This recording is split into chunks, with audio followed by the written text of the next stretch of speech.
My name is Sean Holland. I am Javalda Powell. My name is Damian Campbell. Culturally, I'm Jamaican. My mother is Sicilian and Puerto Rican, and my father is Irish. And I am African American, of African descent. Oh, I'm African American, and people have mistaken me for all kinds of other things. My name is Pedro H. Valdez III. I am Cuban American.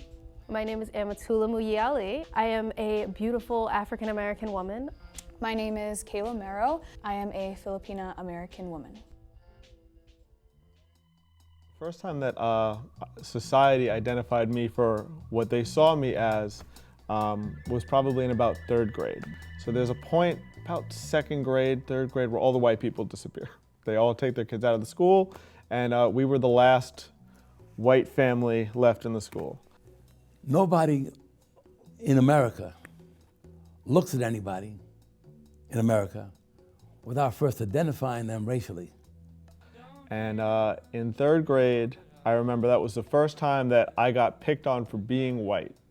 I was the only white kid in my class at the time, and I got beat up on the playground, and my 3rd grade teacher, to his credit, he forced the discussion when we came back in. We had been in school with each other since kindergarten, so we had grown up together, and he said, we're gonna have a discussion about race. When you come into a big room, you gotta identify the black ones, the Jewish ones, the African American ones. You just have to do that. That's a cultural requirement that America lays on its people. You know, parents of friends of ours who said, yeah, you should come to Teaneck. You'll love it. It's very diverse. And my first impressions of Teaneck when we got here was, wow, this is a town that is super ethnically diverse, full of different communities that have nothing to do with each other. But race is in everybody's face. Biggest thing I learned about race is I'm still learning about race. Race is what? Socio-political construct used to separate people. You know, essentially this is some white boy shit, this is the Spanish kid shit, and this is what, you know, black people do. When you're a child growing up and people, if they think you're Spanish, they're like, oh, your hair isn't as coarse as mine. Or, oh, your hair is soft. I think the hardest of like misconceptions or stereotypes was when I was younger, because children are just like, they just hear things and they just go with it. Like introducing myself, like I know, my name is Big, Amatula Muyi. One thing that really stood out to me was one day when I went into it was a drugstore. I think it was maybe a CVS or so.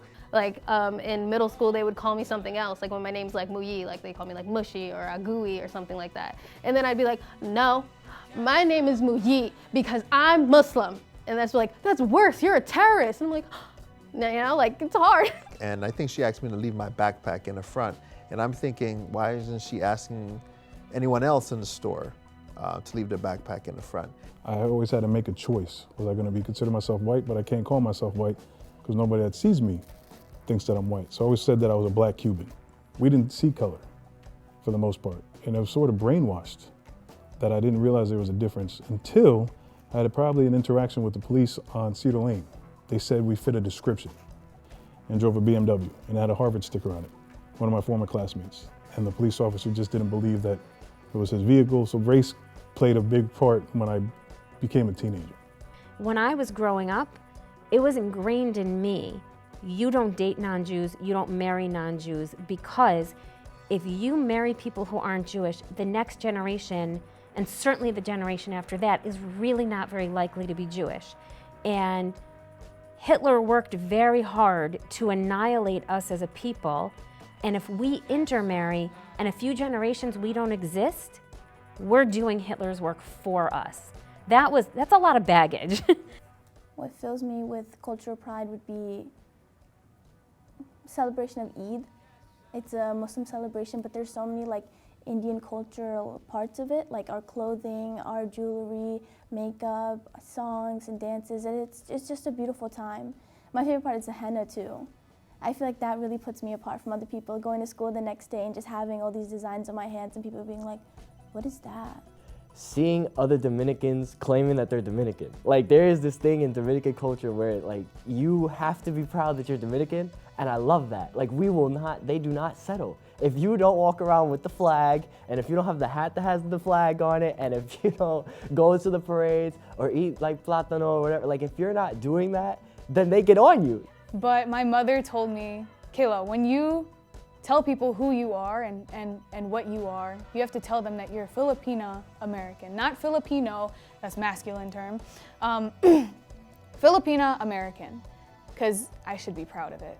A misconception of the Filipinos is that we don't speak English very well, and if you walk up to any Filipino on the street, I guarantee that they can respond to you in English. Well, Cassandra is still getting to know Cassandra.